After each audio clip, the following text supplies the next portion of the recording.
mahal pa rin kita. Di ko mapigilan ang sarili ko pagkatabi kita. Naipadama ulit sa'yo kung gaano kita kamahal. Susuyuin na hawakan ng kamay mong kay tagal. Hindi na nahawakan kasi naghiwalay tayo. Alam kong mahirap pero para sa akin ay hindi to ang siyang naging adang para maibalik ang dati kung nararamdaman sa piling ng isang babae. Kaya lahat ng to ay di ko binalewala, dahil para sa akin alam kong ikaw ang nagdikta sa aking puso kung paano magmahal ng totoo. Tinuruan mo ang puso kong hindi na magloko. Sa kung ano man ang problema nating dalawa, alam ko, oo, dahil sa ako kung ba't ka na walay sa'kin. Kaya sana bigyan mo pa ng isa pang pagkakataon, ulitin man natin sa umpisa.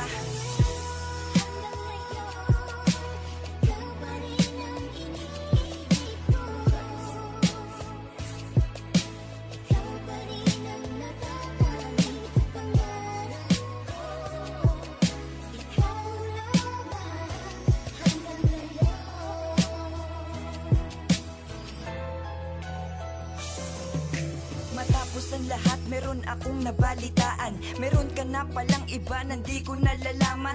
Binalot ng kaisipan ko ang mga tanong. Lagi kang nasa isipan hanggang magpasa ngayon. Dahil sa wala akong tiwala dyan sa bago mo. Baka pag niloko ka, pupunta ka sa tabi ko at sasabihin mo sa akin na ba't niya to nagawa. Binigay mo nga lahat pero wala ka na pala. Alam mo naman na ayoko nang mangyari yun sa'yo, dahil nga nasasaktan din ako pag nalaman kong umiiyak ka at nalulungkot ka sa mga nangyari. Wag naman sana na mangyari pa ulit ang dati. Sana ay masaya ka ngayon sa piling niya. Titiisin ko ang sakit basta maging masaya ka. Alam kong darating yung araw na ikaw din at ako ang bubuo muli sa relasyong pinapangarap ko. Nandirito lang ako kapag kailangan mo ko sa mga bagay na kaya kitang damayan sa mga anumang oras. Dahil nandirito lang ako palagi, asahan mong di ko nagagawin sa'yo yung dati. Dahilan ng pagsisisi ko ang iyong pagkawala. Mahal kita pero kailangan ko munang maging handa. Dahilan ng pagsisisi ko ang iyong pagkawala. Mahal kita pero kailangan ko munang maging handa.